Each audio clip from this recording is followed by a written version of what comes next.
In order to get ready to raise capital for launching your startup into commercial operations, you need to prepare a budget for the first 2 to 3 years.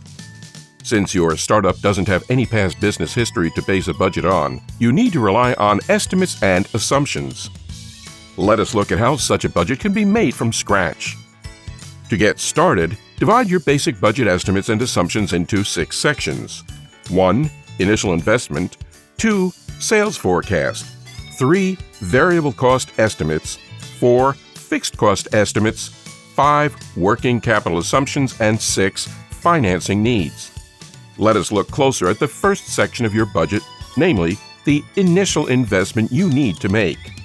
It can be divided into 2 categories, namely, tangible fixed assets and intangible fixed assets. Tangible fixed assets refer to all the physical things you need to acquire before you start commercial operations. They may include equipment, vehicles, computers, IT equipment, furniture, refurbishment, and even land and buildings.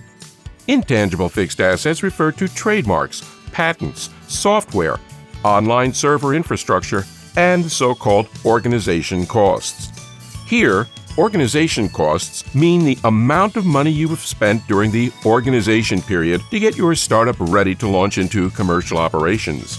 These include pre-marketing costs, lawyer fees, registration fees, and even salaries and rent in the early period until commercial launch.